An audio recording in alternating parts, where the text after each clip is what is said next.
Matt, I suppose we start with how you're feeling. Is it quite sunk in yet? No, it hasn't for me. I'm not sure it will do until the end of the season. The season's finished. My joy has been through other people, I suppose.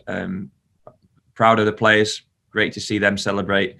So pleased to see the fans in the manner that they are celebrating together and just the joy on their faces. And privately, the family being there, my parents being there, my wife being there on Tuesday night to witness it, and seeing the staff in the mood that they were in. So my time to celebrate will come. It'll probably come after the last game of the season and where I'm away from the spotlight, so to speak. But I've just not quite been able to settle myself down and quite relax enough to enjoy it. But I want to stay as professional as I can, because we've still got something to play for in the last two games of the season.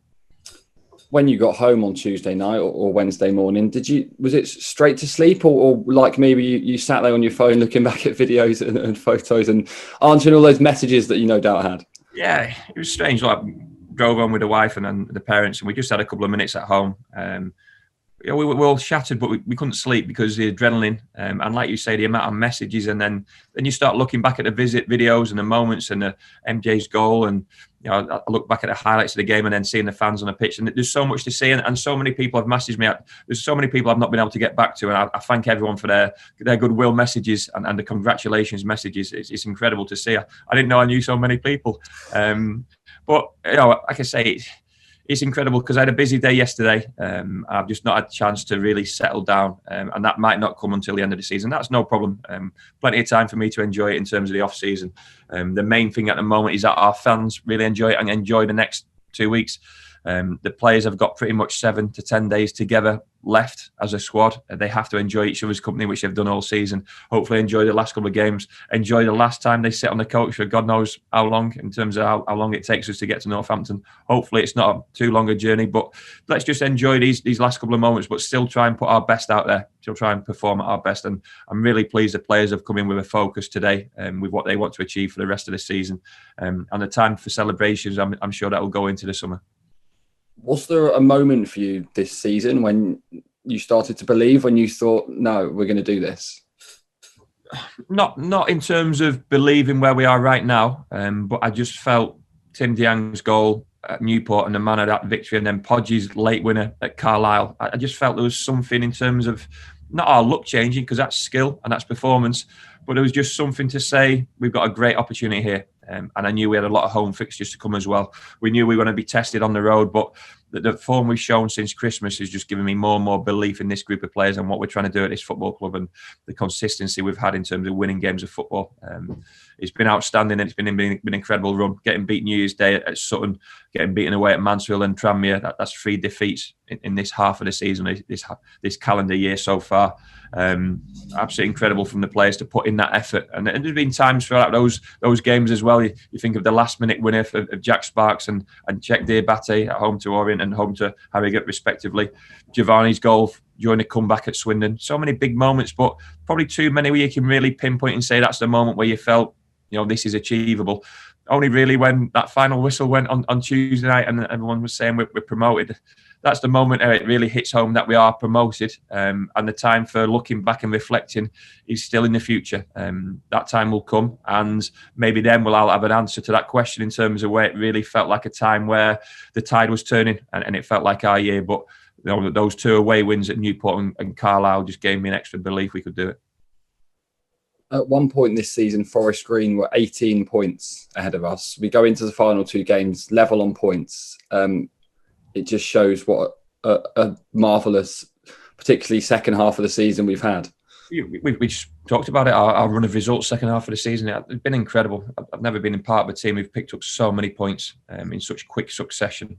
18 points, that's a huge margin, and that's probably took a bit of extra pressure off us, I feel, because we've never once spoken about the title or winning the title or already getting promoted at an early stage. We've allowed that, or not allowed it. Forest Green have deserved that, the recognition for their fantastic season, and our congratulations go out to them in terms of their position. But now all of a sudden we found ourselves level on points with 2 games to go and all to play for. And like I said, we're looking forward to what the next couple of weeks holds.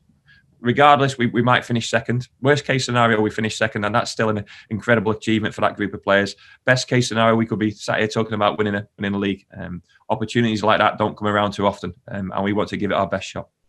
A final little stat for you. I didn't know if you knew this one. In 2022 alone, no side in the top 4 divisions has picked up more points than ourselves, 50 points. So there's another little Does that include Man City, Liverpool, and all those? I don't think they've played as many games, so it does indeed. It's top 4 tiers, yeah. So top 4 tiers. Yeah. Look, it'd be great to see Exeter City's name at the top of those stats and those lists. And there's some great stats out there, great records, great moments to look back on. But the feelings are what I want to talk about, and the emotions. They mean more than anything else. The reflection of seeing people and seeing the joy on people's faces, family, support networks, partners, players, supporters. That's what football's all about, because we have to understand the hard times which you can go through as a football manager, as a football fan, as a football player. But to see the joy on Tuesday and to see the players celebrate, I love this group of players. I said to him privately in the change room that I might have I hope I have a long career in the game, and I might never work with a better group of players in terms of what good blokes they are and what good people they are. And in terms of the environment we've got, or the environment we've created, I love coming to work, and we're all privileged in relation to that. But we never want to settle. And as much as we will enjoy whatever's to come, we then want to build again. And now we've got a chance to build in a better league. It's hard to forget there's 2 games left. So let's finally get on to the opponents, Northampton. There's a lot riding on this one for them as well. It's going to be another really difficult game at a ground which previously we haven't had too much luck at. Yeah, look, I saw the manager briefly on Tuesday. Congratulations to them on a fantastic season. They'll be looking to finish that off. It's strange. I think this weekend there's a couple of teams in around the playoff pitch and automatic permission playing on Monday for some reason. I think Sky have got involved in the fixture scheduling. I'm not sure if that's a good or a bad thing for ourselves or for Northampton. Either way, I think it'll be a sellout, or I've been told it's a sellout, a massive game of football. We go there with confidence. We go there in good spirits. We go there with the respect to the opposition, which we have to give. We always give. Fantastic team. Beat us in the home game back in, was it December? It seems so long ago now. And they've been strong and there and thereabouts all season. Manager's done a fantastic job. Coaching staff done a fantastic job, and a good group of players. As I always say, I hope it's a good reflection on 2 teams towards the top end of the table. We have to give a reflection of a team which have just been promoted, which is a good footballing team, and a team which is going in there to compete. And hopefully, if we produce our best performance, we'll give ourselves a good chance. Of course, we all know what happened in the playoff final a couple of years ago. For you, is that you're going there as a League One team already? It must be quite sweet for you to feel that. I'll be honest, not really. Northampton beat us on that day at Wembley and fully deserved that victory and had their time in League One. Different manager, different set of players, same club, but that's irrelevant. I won't be thinking about that in any way come this weekend. I'll be making sure our players are fully focused on the task at hand, and giving the respect to the opposition, and getting that game mindset in place for myself and for everyone involved with Exeter City, that this is important, and this is another opportunity, regardless of Northampton or Port Vale last game of the season. It's all to play for, and it's right in front of us. Something we've kept pretty level with all season. Concentrate on what's next, and what's next is a game of football come Saturday.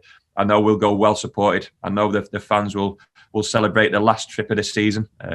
Not the longest trip of the season, but the last one. So hopefully they stay respectful of Northampton and the opposition fans and the opposition stadium, and give both teams the reception they deserve. And it's 2 teams with 2 of the best defensive records in the league as well. I think they've had 21 clean sheets. We've had 18. So it could be a real battle of the defences on Saturday. Yeah, got 0-0 written all over it, hasn't it? Okay, I expect there to be goals. High pressured games produce goals, set piece goals, mistakes. Tuesday. I don't think you'd have predicted the first 2 goals of the game on Tuesday to happen like they did. A throw which goes all the way and hits the back post and hits our goalkeeper in the back and goes in, and then such a big deflection for Kieran's goal.